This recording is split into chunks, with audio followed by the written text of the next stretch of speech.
choke you down just like a pill.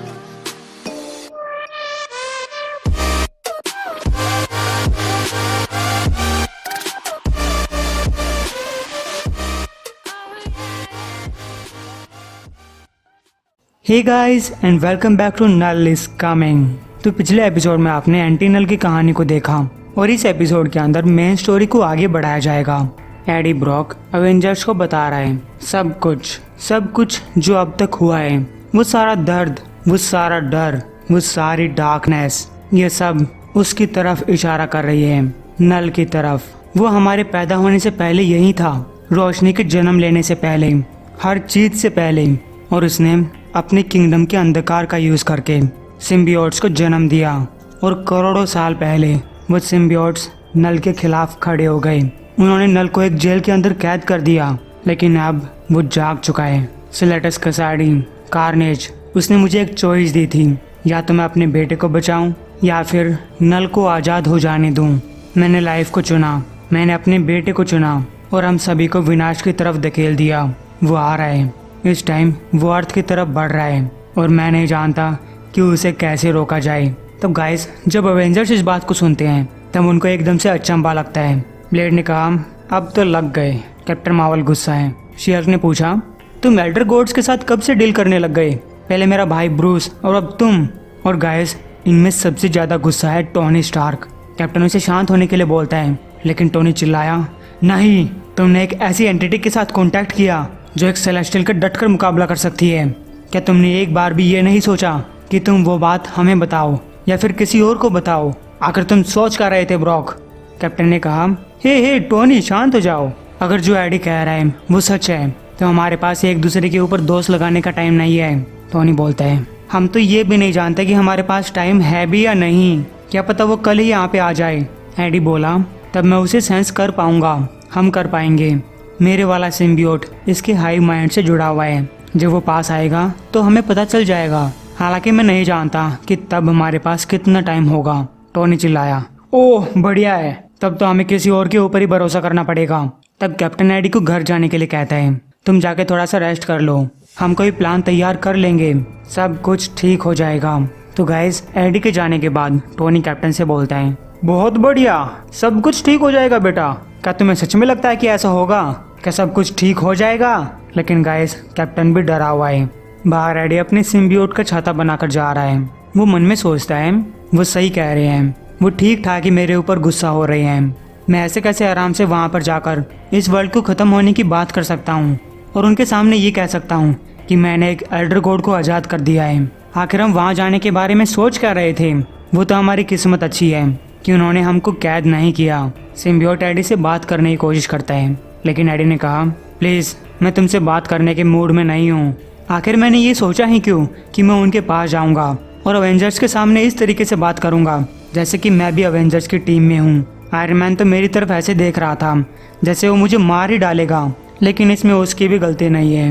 मैं जहाँ कहीं भी जाता हूँ, मौत और डार्कनेस मेरे पीछे आ जाती है। तभी सिम्बियोट उससे बोलता है, एडी पीछे देखो, नीचे झुक जाओ। लेकिन गाइस, तब तक एडी के ऊपर हमला हो चुका था।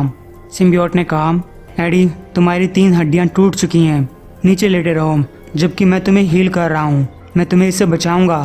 तो गाइस, एडी जब उस हमलावर की तरफ देखता है तब उसे लगा कि ये आयरन मैन है। उसने कहा, प्लीज़ टोनी रुक जाओ, मैं जानता हूँ कि तुम मेरे ऊपर गुस्सा हो। तब वो हमलावर बोलता है, ओह, मैं गुस्से से भी ज़्यादा गुस्सा हूँ, लेकिन मैं आयरन मैन नहीं हूँ, मेरा नाम है वायरस। लेकिन तुम चिंता मत करो, तुम्हें ये नाम याद रखने की ज़रूरत नहीं पड़ेगी। और गाइस, मैं चाहता हूँ कि आप इसके आर्मर की तरफ ध्यान दें। इसके आर्मर पे काफ़ी जगह टेप लगी हुई है। तो वायरस एक सोनिक कैनन का यूज़ करके इनके ऊपर हमला करता है, जिससे वो सिम्बियोट एडी से अलग हो गया। और तब वायरस ने एक बार फिर से एडी के ऊपर हमला किया, जिससे उसकी पसलियाँ टूट गई। वो एक कांच की तरह उसकी छाती में चुभ रही थी। हमला करने के बाद वायरस आगे की तरफ जा रहा था, जबकि एडी को सांस लेने में तकलीफ हो रही है। उसके गले में काफ़ी सारा खून भर चुका है। तभी सिम्बियोट उसके पास आता है। तो एडी ने सिम्बियोट से बोला, वो वापस आ रहा है, तुम्हें भागना होगा, मैं उसे नहीं लड़ सकता। वायरस कह रहा है, कितने शर्म की बात है ना एडी ब्रॉक, तुम कभी नहीं जान पाओगे कि मैंने तुम्हें क्यों मारा। तो गाइस, एडी सिम्बियोट को वहाँ से भागने के लिए कह रहा है, जबकि सिम्बियोट उसे हील कर रहा है। वो एक लड़ाई को छोड़कर कभी नहीं भागता। और वायरस इनकी तरफ आते हुए कह रहा है, तुमने मुझसे कुछ छीन लिया था, तुमने सब कुछ छीन लिया और आज मैं तुमसे तुम्हारा सब कुछ छीन लूंगा। तब तक एडी ठीक हो चुका था। उसने वायरस को रोकते हुए कहा, हम तुम्हें नहीं जानते और हमें फर्क भी नहीं पड़ता कि तुम कौन हो। तुम कह रहे हो कि हमने तुम्हें चोट पहुंचाई, तुमसे कुछ छीन लिया, तो ये बात याद रखना कि हमने तुम्हारी जान बख्श के तुम्हारा कर्ज उतार दिया। हमारे सामने काफ़ी बड़ी मुसीबतें हैं। बजाय कि मैं मेटल सूट पहने हुए किसी पागल से लड़ूं, तो गैस वैनम उसके सूट के पाइप्स को काट देता है। उससे एक पीला लिक्विड बाहर निकलने लगता है। वायरस ने कहा, नो नो, तुमने मेरा सूट खराब कर दिया। वैनम बोला, यही तो मैं चाहता था, अब यहाँ से भाग जाओ इससे पहले कि। वायरस कहता है, हमारी लड़ाई अभी खत्म नहीं हुई है, डेलन से कहना कि मैंने हाय बोला था। और तब वो वैनम के ऊपर हमला कर देता है। एडी सोच रहा है, उसने क्या बोला कि ये डेलन को जानता है? आखिर ये है कौन? ये सोनिक स्क्रैम्बलर से मेरे ऊपर हमला कर रहा है, मैं हिल नहीं पा रहा। और गैस इससे पहले कि एडी अपने आप को संभाल पाता, वायरस वहाँ से उड़कर जा चुका था और एडी को उसके पास एक गॉब्लिन ग्लाइडर दिखाई दिया। सिम्बियोट ने कहा, ये शायद ओसबोर्न हो सकता है। तो एडी बोलता है, नहीं नहीं, गॉब्लिन अपना चेहरा नहीं छुपाएगा, वो इतना गिरा हुआ नहीं है। सिम्बियोट बोला, तो कौन हो सकता है? उस सूट को सिर्फ तुम्हें मारने के लिए मॉडिफाई किया गया था। एडी, कौन हमें मारने की कोशिश कर रहा है? एडी ने कहा, मैं नहीं जानता। तो गाइस एडी के हाथ वायरस का एक बॉम्ब लग चुका है। शायद वो इसकी जांच करके ये पता लगाने की कोशिश कर सकता है कि वायरस असल में कौन है। शहर के अंदर एक आदमी भाग रहा है। बचाओ मुझे, एक परछाई उसका पीछा कर रही है, कोई मुझे बचाओ प्लीज। तभी ये आदमी किसी से टकरा गया। ये एडी था। एडी ने पूछा, हे शांत हो जाओ, क्या बात है? वो आदमी बोला, ओ थैंक गॉड, तुम्हें मेरी मदद करनी होगी, कोई मेरा पीछा कर रहा है, किसी टाइप का मॉन्स्टर। एडी ने पूछा, कौन तुम्हारा पीछा कर रहा है? तब वो आदमी अपने पीछे इशारा करता है। वो परछाई उसके सामने आ चुकी थी। एडी बोला, क्या यही तुम्हारा पीछा कर रहा है? चलो मैं इसे संभाल लेता हूँ। तो गाइस ये एडी का ही सिम्बियोट था। उस आदमी ने कहा, व्हाट द हेल मैन, ये तुम क्या कर रहे हो? तो एडी बोला, मैं भागकर थक चुका था, इसीलिए मेरा पार्टनर तुम्हें मेरे पास ले आया। तुम्हें ढूंढना इतना मुश्किल है यार, तुम्हारे पास वो जानकारी है जो हमें चाहिए, इसीलिए हम थोड़ी सी बातचीत करने वाले हैं। और एक बात जान लो, या तो तुम हमसे झूठ बोल सकते हो या फिर तुम जिंदा रह सकते हो, लेकिन तुम दोनों चीजें नहीं कर सकते। कुछ टाइम बाद एडी को उस आदमी से एक लोकेशन मिल चुकी है। वो डेलन को अपने साथ चलने के लिए बोलता है। डेलन ने कहा, पता नहीं, मेरा मन नहीं कर रहा, क्या वहाँ जाना जरूरी है? एडी कहता है, बेटा हम पहले भी इस बारे में बात कर चुके हैं, हमें पता लगाना होगा कि तुम्हारे साथ क्या चल रहा है। मैं तुम्हारे साथ कुछ बुरा नहीं होने दे सकता, मैंने तुमसे प्रॉमिस की थी। लेकिन तुम्हारा सिम्बियोट हाइव के साथ जो कनेक्शन है, जो तुम्हें नल के बारे में सपने आते हैं, हमें इनका पता लगाना होगा इससे पहले कि। डेलन बोला, इससे पहले कि नल यहाँ पे आ जाए। हाँ मैं जानता हूँ, लेकिन एडी कहता है, लेकिन कुछ नहीं, माफ करना, लेकिन मैं तुम्हारा फादर हूँ और हम ये काम करेंगे। तो गाइज ये लोग छत पे पहुँच चुके हैं। डेलन ने कहा, लेकिन आप मेरी बात सुन नहीं रहे हैं। एडी बोलता है, नहीं मैं सुन रहा हूँ, मैं बस समझ नहीं रहा कि तुम ये सब करने के लिए क्यों मना कर रहे हो। डेलन ने कहा, डैड रुक जाओ, मैं इन सब चीज़ों के लिए मना नहीं कर रहा।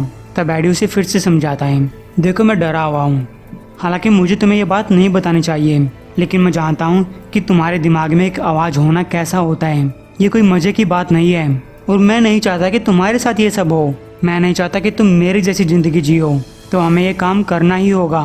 डेलन ने कहा, ठीक है ओके, लेकिन मुझे उस आदमी से जाकर मिलने में डर नहीं लग रहा, उससे तो मैं मिल सकता हूँ, बस मुझे ऊंचाई से डर लग रहा है। एडी मुस्कुराया। उसने कहा, अरे ऊंचाई की तुम चिंता मत करो, मैं तुम्हें संभाल लूँगा। तो गैस फिर ये दोनों उस लोकेशन की तरफ चल पड़ते हैं। एडी अपने डैड के साथ टाइम बिताकर खुश है, लेकिन वायरस उनका पीछा कर रहा है। उसने अपने सूट को फिर से ठीक कर लिया है। तो ये लोग एक वेयर हाउस के पास पहुंचते हैं। डेलन बोला, सच में ये तो एक वेयर हाउस है।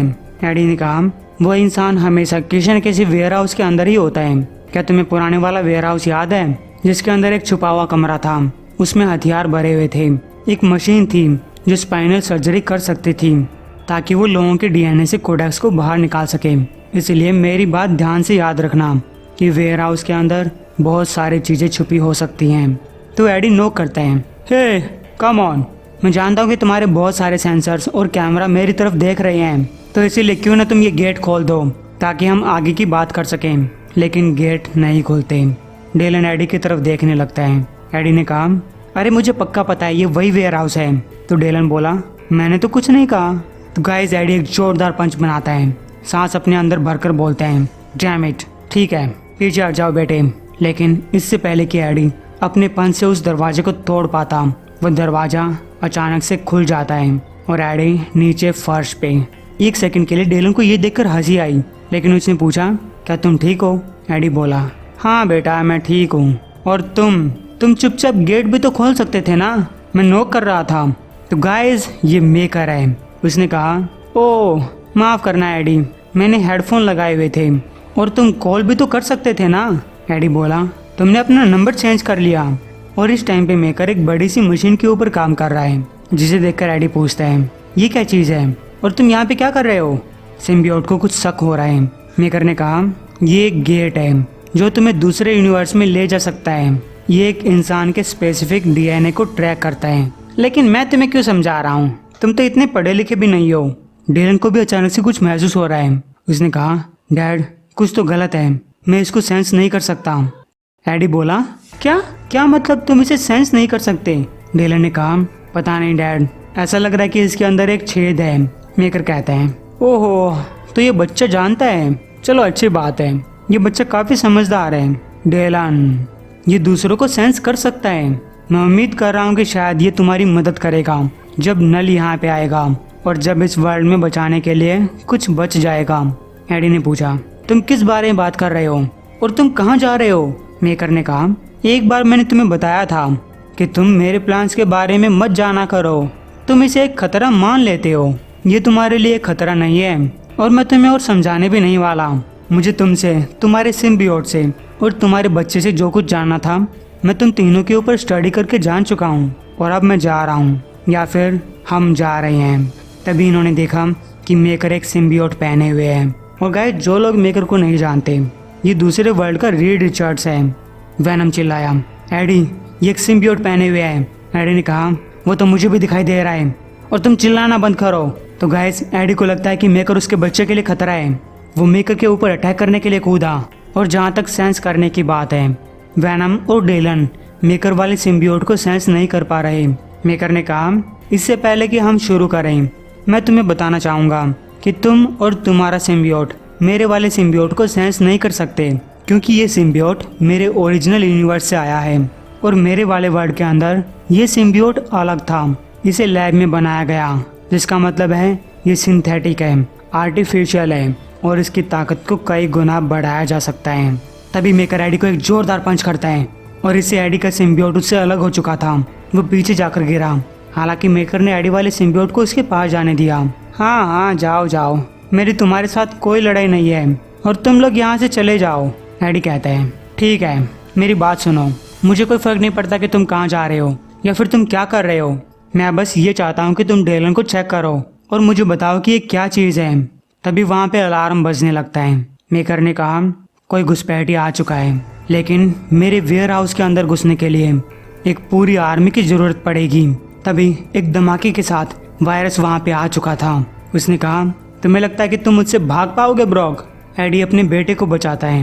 मेकर ने पूछा, और अब ये कौन है बे? लेकिन वायरस की लड़ाई सिर्फ एडी के साथ है। उसने कहा, तुमने मेरी लाइफ बर्बाद कर दी और तुम्हें लगता है तुम्हें इसकी सजा नहीं मिलेगी? तुम और तुम्हारा बेटा दोनों को इसकी सजा मिलेगी। एडी ने कहा, मैं नहीं जानता तुम कौन हो, लेकिन अगर तुमने मेरे बेटे को धमकी दी। तभी वायरस उसे पंच करते हुए कहता है, तो क्या कर लेगा बे? साइड में खड़ा मेकर कह रहा है, आखिर जब ये आदमी मेरे सामने होता है तब मैं कोई भी काम पूरा क्यों नहीं कर पाता। वो अपने सूट से कहकर गन्स बनवाता है, लेकिन वायरस एडी को सामने करके उसके अटैक से बच गया। उसने कहा, कम से कम तुमने कोई काम तो अच्छा किया। एडी बोलता है, और तुम कौन सा काम अच्छा करते हो? तुम्हारा टेप लगा के चिपकाया हुआ आर्मर एक गोली भी सहन नहीं कर सकता। और ये क्या चीज है? एक पुराना गॉब्लिन ग्लाइडर। कौन हो तुम? वायरस ने कहा, तुम जानना चाहते हो मैं कौन हूँ? मैं वो आदमी हूँ जिसकी लाइफ तुमने बर्बाद कर दी और अब मेरे बाद तुम किसी इंसान को नहीं देख पाओगे। तब वायरस एडी की तरफ अपने बॉम्ब फेंकता है। एडी तो बच गया, लेकिन वो बॉम्ब मेकर की मशीन को जाकर लगे और उससे वो मशीन चालू हो गई। एडी ने पूछा, अब हम क्या करेंगे? तो मेकर बोलता है, हम कुछ नहीं करेंगे। मैं इसके एक्टिवेट होने से पहले इसे बंद करने का बटन ढूंढता हूँ, इससे पहले कि ये हमें दूसरी डायमेंशन में भेज दे। लेकिन तभी उस मशीन में एक और धमाका हुआ और उसने मेकर को अपने अंदर खींच लिया। एडी ने अपने आप को बचाने की कोशिश की, लेकिन एडी और उसका बेटा भी उस पोर्टल के अंदर जा चुके थे। वायरस ने कहा, तुम इतनी आसानी से मुझसे बचकर नहीं भाग सकते ब्रॉक। अगर तुम नरक में जा रहे हो तब मैं तुम्हें नरक में जाकर मारूंगा। और गाइस, तब वायरस भी उस पोर्टल के अंदर कूद जाता है और फिर मेकर पहुंचा अल्टीमेट यूनिवर्स, जहाँ पे हर जगह सिर्फ और सिर्फ तबाही मची हुई थी। हीरोज का कहीं कोई नामो निशान नहीं है। ऐसा लगता है कि वो गुम हो चुके हैं। वो सब देखकर मेकर कहता है, मैं तो घर पहुंच चुका हूँ और यहाँ सब परफेक्ट है। इधर एडी बेहोश पड़ा है। तो वैनम मुझसे कहता है, एडी जाग जाओ, तुम्हें जागना होगा। यह जगह मुझे पागल कर रही है। मैं सोच नहीं पा रहा, बहुत सारी आवाजें हैं, मुझे तुम्हारी मदद चाहिए, प्लीज जाग जाओ। तभी एडी जाग गया। उसने सबसे पहले जाकर अपने बेटे को संभाला, जो कि पास में ही बेहोश पड़ा था। सिम्बियोट ने कहा, ये ठीक है एडी, बस थोड़ा सा शौक में है। एडी अपने बेटे को जगाता है। डेलन ने पूछा, डैड ये सब क्या है? यहाँ पे मुझे इतनी सारी आवाजें क्यों आ रही हैं? एडी ने कहा, आवाज? मुझे तो कोई आवाज नहीं आ रही। डेलन कहता है, डैड हम कहाँ हैं? मेरे दिमाग में मुझे इतनी सारी आवाजें सुनाई दे रही हैं। हम यहाँ पे कैसे आए? मुझे कुछ याद नहीं आ रहा। एडी कहता है, मुझे भी नहीं, पता नहीं बेटा, लेकिन चलो तुम्हें घर पहुँचाते हैं। तो गाइस, ये लोग भी किसी दूसरे यूनिवर्स में आ चुके हैं और जैसा कि वैनम और डेलन को आवाजें सुनाई दे रही हैं, तो आप मान सकते हैं कि यहाँ हर किसी के पास एक सिम्बियोट है और यहाँ की बिल्डिंग्स में चारों तरफ एक लाल सिम्बियोट वाला साइन बना हुआ है। तो गाइस, ये एपिसोड यहीं तक था। उम्मीद है आपको पसंद आया होगा। एम करते हैं 1000 लाइक्स के लिए। अब जल्दी पूरा करवा दीजिए।